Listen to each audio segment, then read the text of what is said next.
যেই ঘটনাটি জামাতের সাথে ঘটেছে, ইটস এ মিরাকল। আমি মিরাকল এই কারণে বললাম, অথবা যারা এই ঘটনাটি ঘটাচ্ছেন তারা যথেষ্ট ক্ষমতালোভী, কারণ অন্য কোনো জায়গা থেকে তারা বাটে পাচ্ছেন না, সিট পাবেন না, সেই জন্য হয়তো এই সিদ্ধান্ত নিয়েছেন। কেন এই কথাগুলো বলছি? জামাতের নর্মাল সাপোর্টার আর জামাতের মধ্যে একজন বীর মুক্তিযোদ্ধা যখন কানেক্টেড হয়, বাংলাদেশের মানুষ জামাতকে একাংশ যারা এই সমালোচনা করে বা বিভিন্ন সাথে জামাত যেখানে আটকে যায় সেটা কোথায়?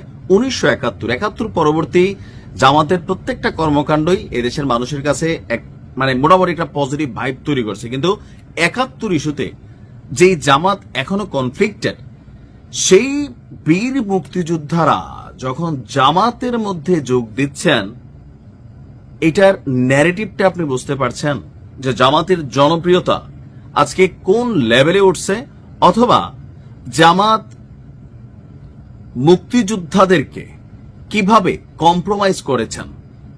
আলোচনাটা শুরু হয়েছিল মেজর আখতারুজ্জামানকে দিয়ে, মেজর অবসরপ্রাপ্ত আখতারুজ্জামান। বিএনপিতে দীর্ঘদিন তিনি চেষ্টা করছেন, নমিনেশন পাইতে পান নাই, তো দিন শেষে চিন্তা করছে কোনো না কোনো দলের সাথে তো থাকতে হবে।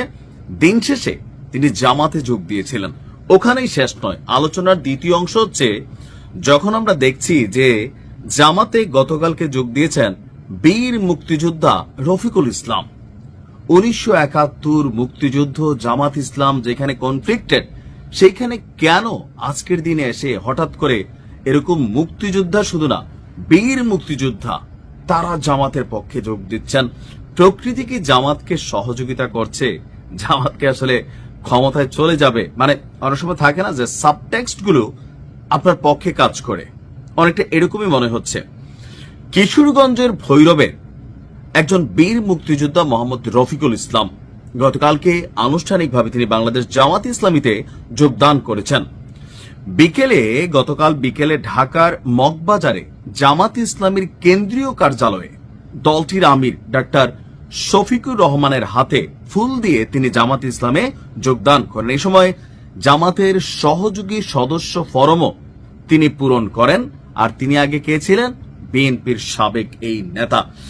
তো যেই দুজন জামাতে এসে যোগ দিয়েছে, আমার কাছে মনে হচ্ছে মেইন আদর্শিক দিক থেকে না, তারা আসলে বিএনপি থেকে মনোনয়ন পায় নাই, এখন স্বতন্ত্র হইলে তারা পাশ করবে না।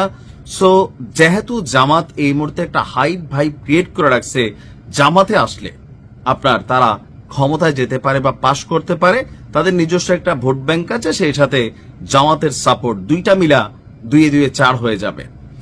যোগদান অনুষ্ঠানে উপস্থিত ছিলেন জামাতের সদ্য যোগদানকারী সাবেক সংসদ সদস্য, কিশোরগঞ্জ জেলা বিএনপির সভাপতি, বীর মুক্তিযোদ্ধা মেজর অবসরপ্রাপ্ত আখতারুজ্জামান, কিশোরগঞ্জ জেলা জামাতের আমির অধ্যাপক রমজান আলী। অর্থাৎ এই কিশোরগঞ্জ থেকেই প্রথম মেজর আখতারুজ্জামান জয়েন করার পর বিএনপির আরেক নেতা জয়েন করলেন, দুইজন একই এলাকার।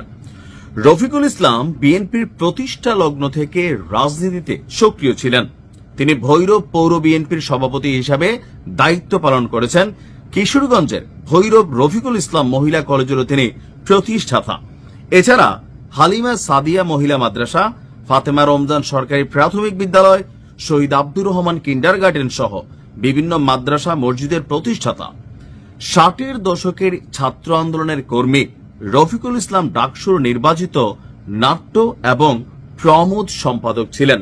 তো এত প্রথিত যশা একজন ব্যক্তি কেন মনোনয়ন পেল না, সেটা হয়তো বিএনপির জন্য একটা প্রশ্ন। আর যার কারণে উনার স্বাভাবিকভাবে এলাকায় জনপ্রিয়তাটা, উনার তৈরি যে প্রতিষ্ঠানগুলোর নাম বললাম, সেখান থেকে আপনি বুঝতে পারেন যে কি পরিমাণ ওনার এখানে হাইব এবং ভাইবা আছে। আর এটার সাথে যদি জামাত যোগ হয়, ভিন্নতা আসবে। এখন সবকিছু মিলিয়ে প্রকৃতিতে যাই ঘটে আল্লাহ পাকের ইশারাই ঘটে, তাই না? এখন এই ঘটনাগুলো কিন্তু ছোট ছোট একটা সিমটম আকারে আমার কাছে মাঝে মাঝে মনে হয় যে এইবার আমি বাংলাদেশ থেকে ঘুরে আসছি, তো সবকিছু মিলেয়া জামাতের আমির যেমন বলছিলেন 47-এর পর এই দিনের জন্য অপেক্ষা করছিল জামাত, আজকে কিন্তু আসলেই কোথাও না কোথাও সেই দিন কি চলে আসছে। বিএনপির নেতাকর্মীরা সাবধান হন, মানুষকে ভালোবাসতে হবে, মানুষের কাছ থেকে ভালোবেসে অন্তর জয় করতে হবে। নির্বাচন কিন্তু খুবই হার্ড অ্যান্ড সোল হবে। ভালো থাকুন, আসসালামু আলাইকুম।